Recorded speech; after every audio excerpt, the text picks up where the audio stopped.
Hello everyone, नया topic start करने वाले हैं टाइप्स ऑफ फंक्शन के बारे में।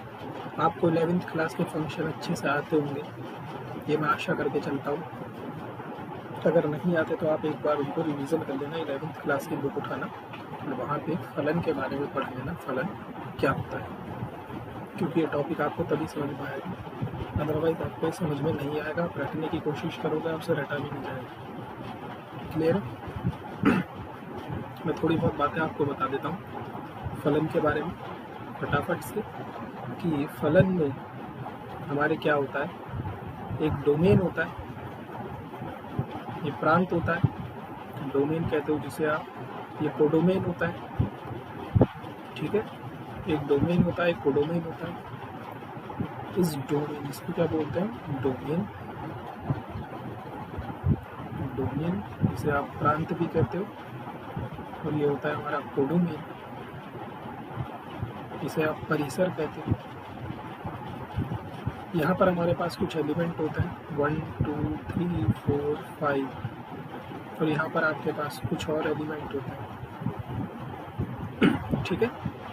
जैसे 1 ए पे गया, 2 बी पे गया, 3 ई पे गया, 4 डी पे गया, 5 सी पे गया।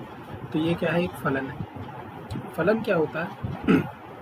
अगर डोमेन का हर एक अवयव, किसका? प्रांत का अगर हर एक अवयव परिसर के हर एक अवयव से जुड़ा हुआ है, और ये यूनिक तरीके से जुड़ा हुआ होना चाहिए। यूनिक मतलब अद्वितीय तरीके से जुड़ा होना चाहिए।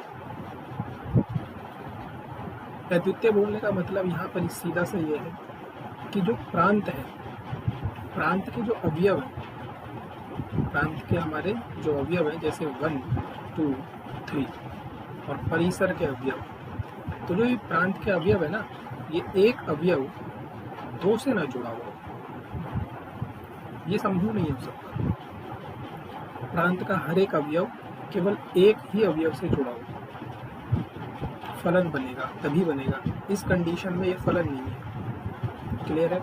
ऐसे ही पहली बात तो नोट करने वाली यही है कि जो प्रांत है, प्रांत का प्रत्येक अवयव एक और केवल एक अवयव से जुड़ा होना चाहिए परिसर के। अगर ऐसा नहीं है तो वो फलन नहीं बनेगा। दूसरी बात, प्रांत का कोई भी अवयव छूटना नहीं चाहिए, मतलब ऐसा नहीं होना चाहिए ये बी सी, आपने 1 को ए पे काम करने भेज दिया, 2 को आपने बी के पास काम करने भेज दिया, और 3 को ऐसी खाली छोड़ दिया, ये भी फलन नहीं। तो फलन में ये 2 बातें आपको याद रखनी है कि फलन, इन 2 कंडीशनों में फलन नहीं बनेगा। फलन केवल तभी बनेगा जब प्रांत का हर एक अवयव एक और केवल एक अवयव से जुड़ा हो परिसर के।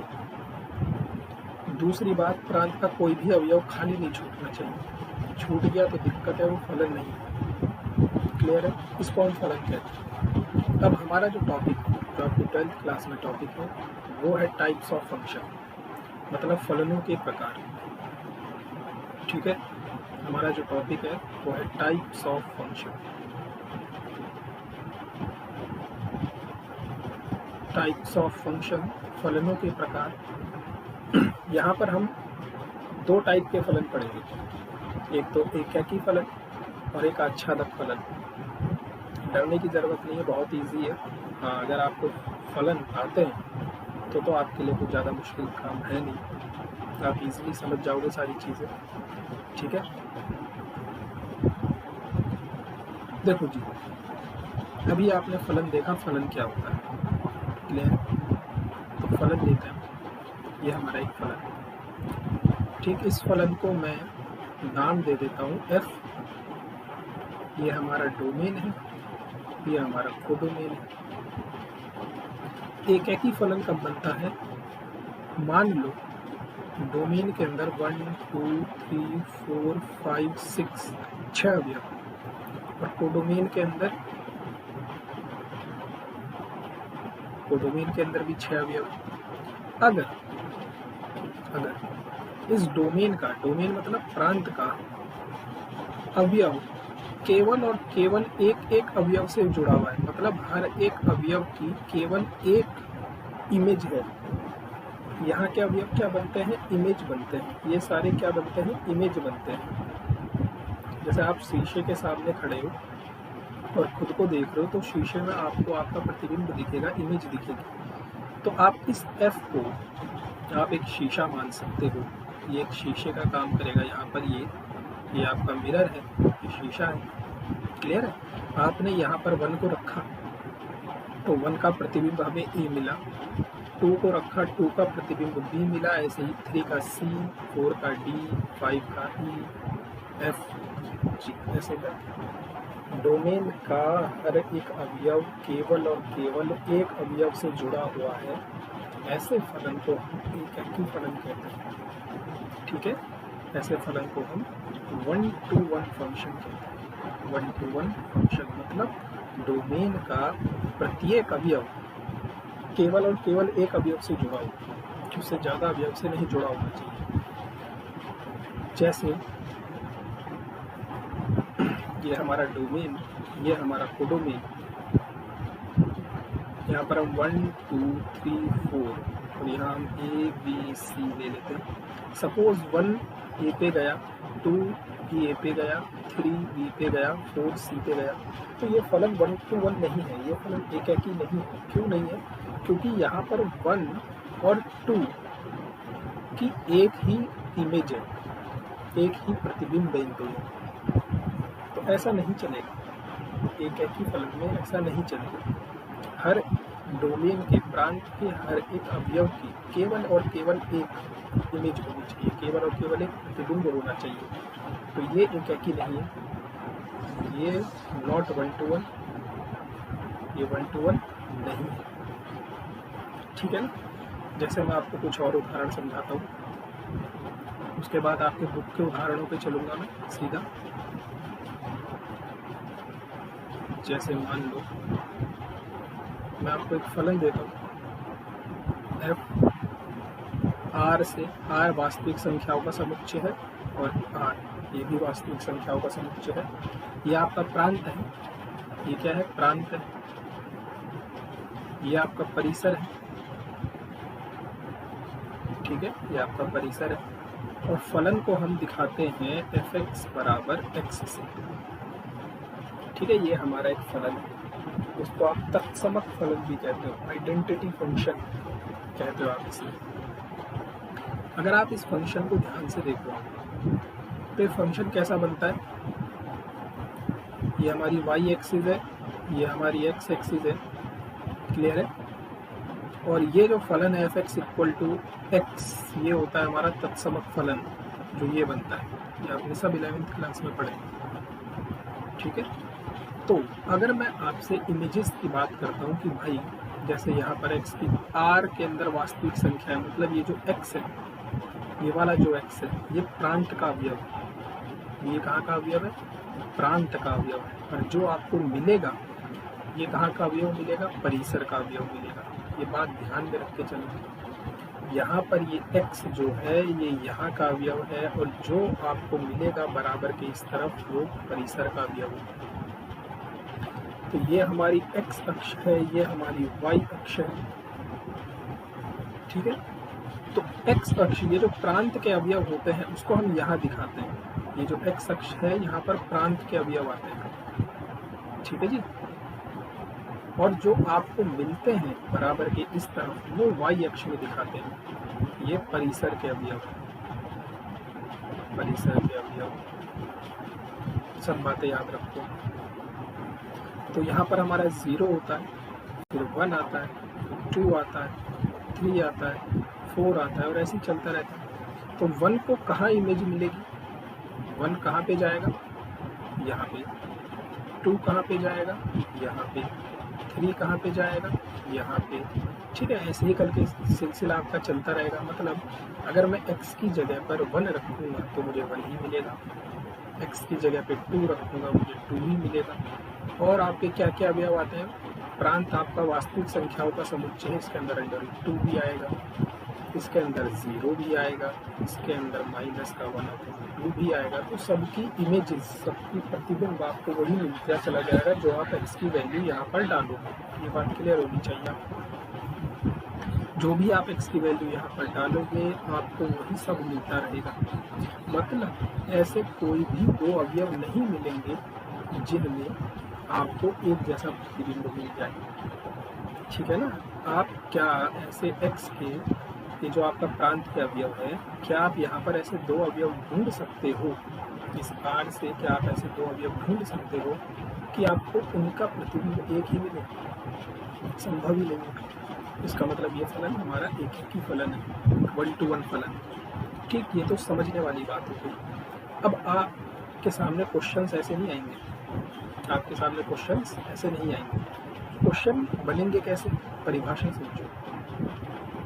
कह रहा है एक फलन x से y में, एक फलन x से y में एक एकी, जिसको हम 1-1 कहते हैं या 1-to-1 कहते हैं, अथवा आप इसको एक भी कह सकते हो, इंजेक्टिव फंक्शन भी बोलते हैं इसे, कहलाता है यदि f के अंतर्गत x के भिन्न अवयवों के प्रतिबिंब भी भिन्न हो। मतलब जो अभी हम इतनी देर से बात कर रहे थे कि प्रांत के हर एक अवयव के लिए जो आपका प्रतिबिंब है वो भिन्न होना चाहिए। अलग अलग x के लिए एक जैसे प्रतिबिंब नहीं मिलने चाहिए। अब इस बात को हम प्रूफ कैसे करेंगे? क्वेश्चन में तो आपसे सीधा पूछेगा ना कि बताओ क्या कोई फलन एकाकी है या नहीं है। ठीक है, तो हम क्या करेंगे? एकाकी को सिद्ध करने के लिए हम सीधा मानेंगे माना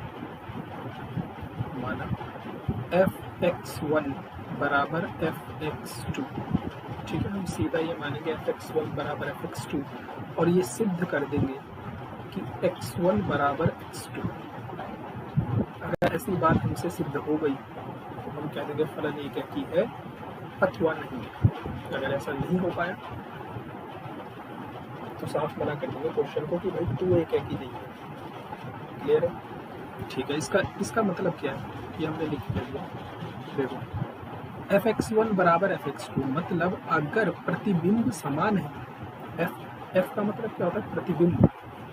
अगर प्रतिबिंब समान है तो ये जो अवयव है ये भी समान होने चाहिए। समझ रहे हो बात को? कहने का तात्पर्य ये है कि आपका डोमेन है, ये आपका कोडोमेन है।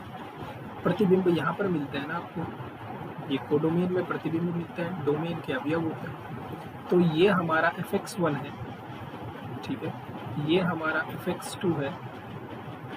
अगर ये दोनों समान है, ये आपकी पहली लाइन का मतलब है, अगर ये दोनों एक जैसे हैं तो ये जो आपने x1 x2 लिए है ना, ये अलग नहीं होने चाहिए, क्योंकि अगर ये अलग अलग हो गए तो दिक्कत हो जाएगी। क्यों हो जाएगी?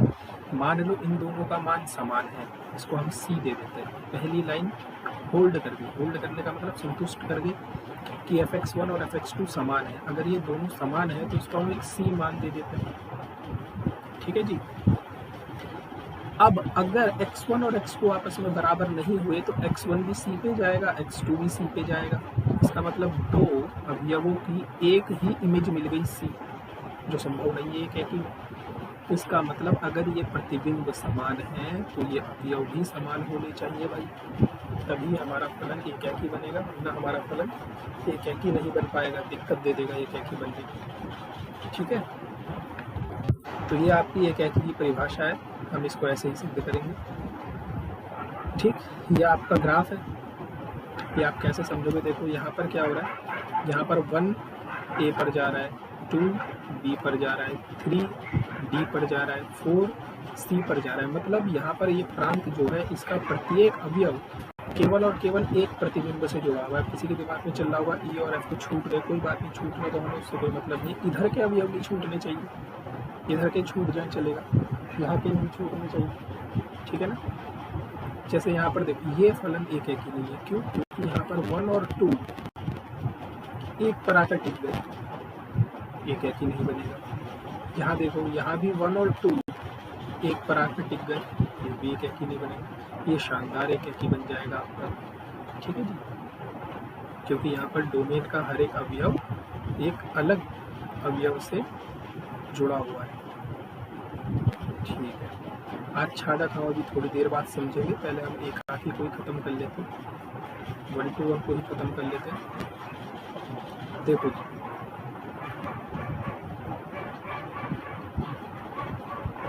देखो जैसे ये हमारा उदाहरण है fx बराबर 2x, क्या कह रहा है, सिद्ध करो कि fx बराबर 2x जो है r से r में वास्तविक संख्याओं से वास्तविक संख्याओं में, अभी आप एक ही देखो, आच्छादक मत देखो, आच्छादक पर हम बाद में डील करेंगे, पहले एक ही खत्म कर लेते हैं। हमें सिद्ध करना है कि ये फलन एक ही है fx बराबर 2x। अब कैसे सिद्ध करोगे ये जरूरी है। आपको एक फलन मिला है r से r में और फलन है आपका fx बराबर 2x। तो मैंने क्या कहा, सिद्ध करने का सबसे आसान तरीका सॉल्यूशन, हम माना लिखेंगे, माना fx1 बराबर fx2। क्लियर है। अब x का मान 2x है तो x1 का मान कितना हो जाएगा, 2x1 हो जाएगा। x2 का मान कितना हो जाएगा, 2x2 हो जाएगा। 2 से 2 कैंसिल हो गए तो x1 बराबर क्या आ गया, x2 हो गया सिद्ध। ये सिद्ध हम fx1 बराबर fx2 लेके चले और हमें x1 बराबर x2 मिल गया। अतः फलन क्या है, एक एकी। अतः फलन एक एकी है। क्लियर है ये बात, आसान सा फिनिश, बस यही करना था। आप ग्राफ का अगर आपको आता है बनाना बहुत अच्छी बात है, नहीं आता कोई दिक्कत की बात नहीं। यहाँ देखो भाई, ये जो फलन है, कह रहा है सिद्ध करो कि ये जो फलन है आपका, ये x-1, ये आच्छादक तो है, तो आच्छादक छोड़ो, हमें एक ही नहीं है तो दिख भी रहा है, क्यों नहीं है, 1 का मान और 2 का मान सेम है 1। मतलब अगर आप इसको समझो कि क्या कहना चाह रहा है, देखो आपको फलन मिला है fx बराबर x-1, लेकिन ये x-1 कब चलेगा, जब x का मान 2 से बड़ा हो। ठीक है, x का मान जब 2 से बड़ा है तब फलन का मान ये है। ठीक है, तो जरा मुझे बताना 2 से बड़े मानों के लिए, मतलब f3 का मान कितना होगा, 3 - 1 2, f4 का मान कितना होगा, 4 - 1 3, f5 का मान कितना होगा, 5 से 1 कम 4। मतलब देखो ये आपका डोमेन मतलब प्रांत, ये बना आपका परिसर।